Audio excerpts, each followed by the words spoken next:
Hello, আসসালামু আলাইকুম। শখের খামার ফরিদপুর ইউটিউব চ্যানেল এবং ফেসবুক পেজ থেকে ছোট্ট একটা শর্ট ভিডিও নিয়ে চলে আসলাম। তো আজকে হচ্ছে আমার ব্রয়লার বাচ্চার বয়স 8 দিন। তো 8তম দিনে ব্রয়লার বাচ্চাকে রানীক্ষেতের প্রথম ডোজ ভ্যাকসিন করে দিলাম। তো আজকে ভ্যাকসিন করার পরে আসলে বাচ্চাগুলোকে বোর্ডিং থেকে ছেড়ে দিব আসলে। তো প্রচুর ঠান্ডা ছিল, এই কারণে হচ্ছে বোর্ডিংটা একটু লং টাইম করা।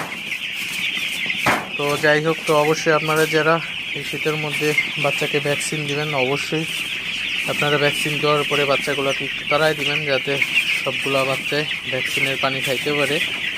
তো আর যাদের অল্প ব্রয়লার বাচ্চা, তো তারা কিন্তু চোখে দিতে পারেন, 2 চোখে 2 ফোঁটা, অথবা আপনারা খাওয়াই দিতে পারেন। তো অল্প হলে আপনারা ওই টেকনিকটা ব্যবহার করবেন, অন্যথায় বেশি হলে কিন্তু আপনারা অবশ্যই পানির সাথে দিয়ে দিবেন।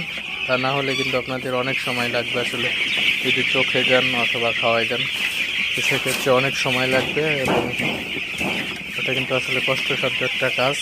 তো অল্প হলে আসলে দেওয়া যায়। তো যাই হোক, যাদের বেশি পরিমাণে ব্রয়লার বাচ্চা, অবশ্যই আপনারা পানির সাথে মিশিয়ে দিবেন। তো একটা জিনিস অবশ্যই খেয়াল রাখবেন যে বাচ্চাকে ভ্যাকসিন দেওয়ার আগে মিনিমাম 1 ঘন্টা আগে হচ্ছে পানির পাত্র উঠায় রাখবেন, যাতে বাচ্চাগুলা ভ্যাকসিনের পানি দেওয়ার সাথে সাথে খেয়ে ফেলতে পারে। তো ভ্যাকসিনের একটা কার্যকারিতা আছে নির্দিষ্ট সময় পর্যন্ত। তো আধা ঘন্টা 25 মিনিট ওভার হলে কিন্তু আসলে ভ্যাকসিনের কার্যকারিতা আর থাকে না। সেই জন্য অবশ্যই আপনারা ভ্যাকসিন দেওয়ার পর বাচ্চাগুলোকে তাড়াই দিবেন, যাতে সমস্ত বাচ্চাগুলাই ভ্যাকসিনের পানি খাইতে পারে। তাহলে কিন্তু ভ্যাকসিনের কার্যকারিতা হবে। তো যাই হোক, ভিডিওটি আর বেশি বড় করবো না। সবাই ভালো থাকবেন, সুস্থ থাকবেন।